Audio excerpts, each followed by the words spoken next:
लगती बबुला करे अति प्यारी।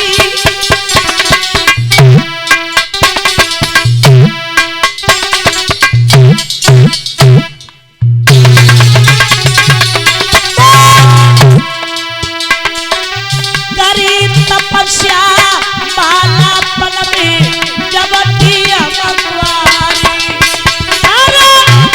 तपस्या बालापन में जब दिया मगवारी।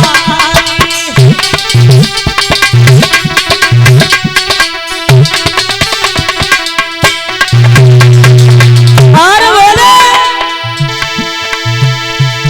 अरे जमाई तुरवा सारे से आए। सूर्य देव भय प्रकट मंत्र जब अमृत माए। आगे सूर्य देव भय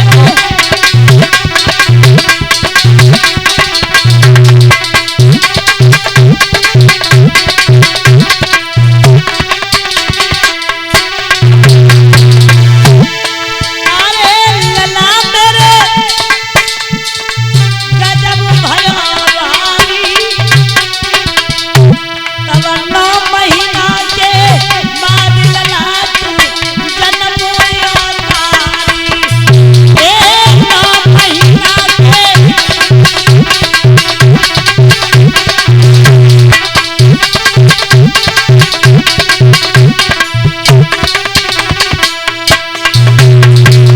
याद रखना श्रोता बंधुओं। जवाब दिया और कहा बेटा तू मेरा लाल है, तू मेरे कुआरेपन पे पैदा हुआ था। समाज की लोक लज्जा के कारण मैंने एक संदूक में बंद करके तुझे नदी में बहा दिया था। याद रखना। और ये कुंती थी ना, ये कुंती कुंत भोज की लड़की नहीं थी, ये सूरसेन की लड़की थी जो महाराज बटेश्वर के रहने वाले थे। सूरसेन कुंत भोज के कोई संतान पैदा नहीं होती थी। कुंत भोज और सूरसेन ये दोनों मित्र थे। एक ने कहा कि मेरे कोई संतान नहीं है, आपके कोई संतान पैदा हो तो मुझे दे देना। तो लेकिन लड़की पैदा हुई थी सूरसेन के, तो वो लड़की सूरसेन ने कुंत भोज को दे दी थी। तो कुंत भोज ने अपने हिसाब से इसका नाम रखा था कुंती। और ध्यान देना उसी समय कहा है कि बेटा तू मेरा बेटा है, तू मेरे कुआरेपन पे पैदा हुआ। लेकिन एक प्रमाण और है। अच्छा अगर ये नदी में बहा दिया था फिर इसका पालन पोषण किसने किया था? तो प्रमाण मिलता है कि एक प्रमाण ये है, पीछे वाले ध्यान देना दादा। एक प्रमाण ये है कि इसे जब नदी में बहा दिया था एक धोबी और धोबिन ने निकाला और पालन पोषण किया। जब ये कुछ बड़ा हुआ तो बच्चों में खेलता है, और जब बच्चों में खेलता है तो बच्चों में लड़ाई झगड़ा भी हो जाता है। तो बच्चे कहते रहे हमसे मत लगना, तेरी माँ का नहीं पता, तेरे पिता का नहीं पता, हमसे लड़ने आया है?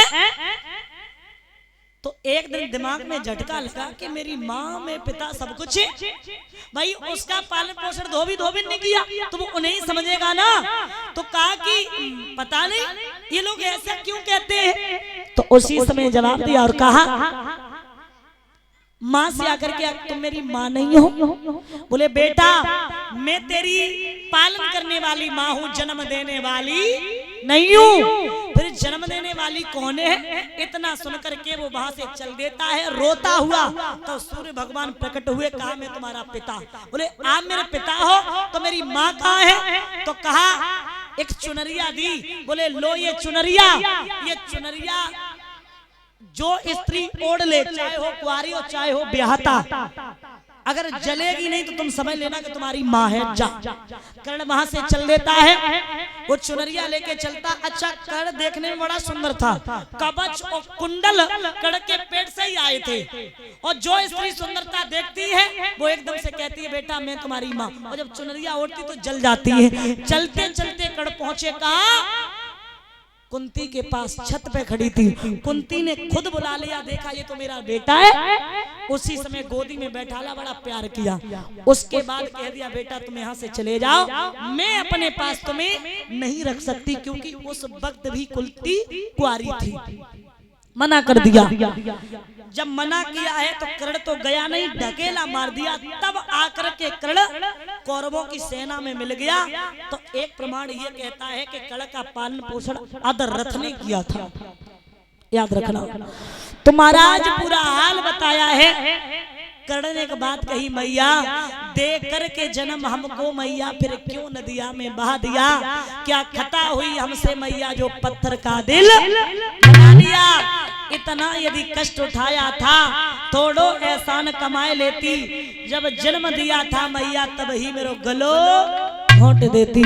तो मने मेरे संग बुरा किया हमको दर दर भटकाए दिया। माँ तुमने अच्छा नहीं किया, लेकिन हे माँ ये कर्ण फिर भी तुम्हारा रेडी है, रेडी है।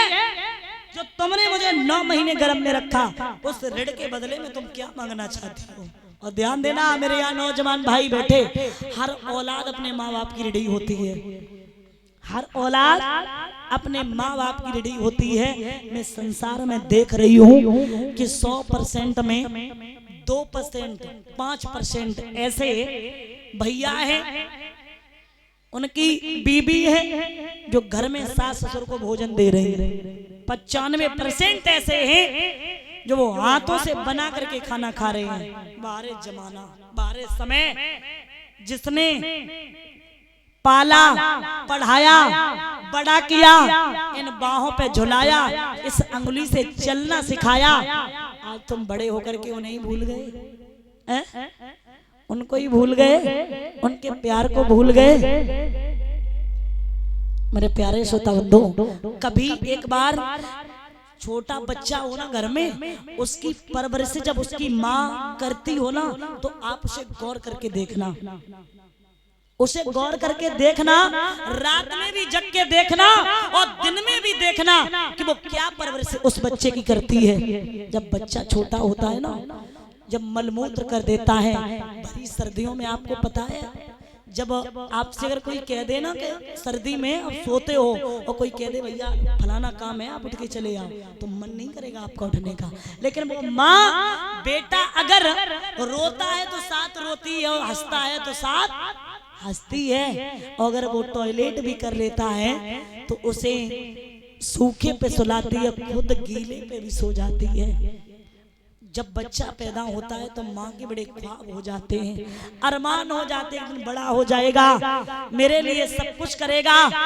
लेकिन मैंने तो इस दुनिया में देखा है कि एक माँ 3 बेटों को पाल करके बड़ा कर देती है, और 3 बेटों में एक भी ऐसा नहीं होता है कि 2 रोटियां उन माँ बाप को दे सके, कोई नहीं ऐसा होता है। ऐसे ऐसे माँ बाप देखे हैं जो अपने शरीर को नहीं संभाल पाते, वो हाथों से खाना बना के खाते हैं। क्या आपका कल्याण होगा? हो सकता है कि आपका कल्याण। ए भाइयों, मैं आपसे कहना चाहती हूँ क्या कि आप चाहे कितने बड़े तीर्थ यात्रा कर आना, सम्मान आज भी जिंदा है, याद रखना। अगर आप करोगे सम्मान तो आपको मिलेगा, लेकिन एक बात याद रखना, मैंने खुद आंखों से ये देखा है, अगर आप अपने माँ बाप के साथ ऐसा करेंगे तो ये निश्चित है कि आपकी भी औलाद आपके साथ करेगी, ये बदला आपको मिलेगा, याद रखना।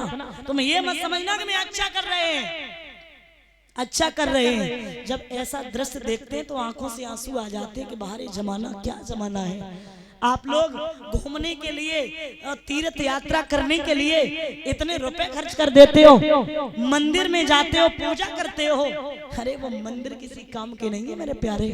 घर में जो माँ बाप है ना, वो लक्ष्मी और विष्णु का स्वरूप है। भगवान ने स्वयं गीता में कहा है कि मैं हर घर में नहीं जा सकता हूँ, मैंने अपने ही रूप में आपके लिए माँ बाप भेजे, पहले उनकी पूजा, उनकी सेवा, उसके बाद मेरी करो। ये घंटुलिया बजाने तो पूजा नहीं होती है कि आप सुबह उठ के घंटुलिया बजाओ, माँ को गालियां दो, पी के आओ, पिता को मारो, इससे कुछ नहीं होगा। पूजा करते रहना, जिंदगी निकल जाएगी, लेकिन वो पूजा किसी काम की नहीं है। प्यारे श्रोता बंधु, दादा रहम है जिसके अंदर रहवान वहीं पे रहता, और अहम है जिसके अंदर रहवान वहीं पे रहता है। और जिस घर में माँ बाप सदा खुश नजर आते रहे, जिस घर में माँ बाप सदा खुश नजर आते रहे, मंदिर न मस्जिद में भगवान वहीं पे रहता है। वो सर नहीं होते, वो सर नहीं होते जो माँ बाप के चरणों में ना झुके, वो हाथ नहीं होते जो माँ बाप के सम्मुख ना जुड़े। और मैं धिक्कारती उस मनुष्य रूपी पाषाण को जो अपने माँ बाप को 2 वक्त की रोटी ना दे सके। प्यारे श्रोता बंधु, याद रखना, यहाँ जिन माँ बाप ने आपको ये दुनिया दिखाई है, ये शरीर दिया है आपको, जन्म दिया है आपको, उन माँ बाप के प्यार को आप कभी मत भुलाना। आप जीवन में, मैं मानती हूँ कि माँ बाप के ऊपर जब बुढ़ापा आता थोड़ा उनका मुंह ज्यादा चलने लगता है, लेकिन एक बात याद रखना, ऐसे कोई माँ बाप होंगे जो औलाद के लिए गलत सोचेंगे, ऐसे कोई माँ बाप होंगे जिनके 3 बहू हो, उनमें से एक कोई प्यार करे, और अगर करेगी तो उसका कारण होगा कि जितना तुम करते होगे उतना वो तुम्हारी माँ करती होगी। इसलिए आप जाते हो, पूजा करते हो, सब कुछ करते हो, घर में पहले निवेदन है सब कुछ करना, लेकिन घर में माँ बाप के दिल को कभी मत दुखाना, कभी मत दुखाना। घर में आपकी पत्नी हो, आप हो, तो रोटी माँ बाप को अवश्य देना, उनकी सेवा अवश्य करना। सारे तीर्थ धाम पिता के चरणों में, माता पिता के चरणों में जन्नत है, सब कुछ है। तो ध्यान देना। कर्ण ने जवाब दिया और कहा, मैया मैं तेरा रेडी हूँ, क्या मांगना चाहती है मांग ले, मांग ले, मैं तेरा रेडी हूँ। तो उसी समय कहा, बेटा मुझे और कुछ नहीं चाहिए, जो परशुराम के दिए हुए 5 बाण है तेरे पास, वो मुझे दे दे। जैसे ही इतना सुना है, उसी समय कर्ण जमीन पे गिर गया और कहा, हाय माँ, मांगा तो क्या मांगा, क्या मांगा तूने? कोई बात नहीं है मैया, ये तू मेरे प्राण मांग रही है, ले जा, बाणों को ले जा, लेकिन जाते जाते उस अर्जुन से इतना जरूर कह देना कि तूने अपनी माँ को जीते जी भिखमंगी बना दिया। उसी समय कुंती ने बाण ले लिए, लेकर के आज चली आई। कर्ण को जब तक दिखाई देती रही तब तक कर्ण देखता रहा, और जैसे ही दिखाई देना बंद हुई वैसे जमीन पे गिर गया। हाय माँ तुम्हारी जान मांगने आई थी, कोई बात नहीं है। युद्ध में पहुंचे, युद्ध का नजारा ही कुछ और है।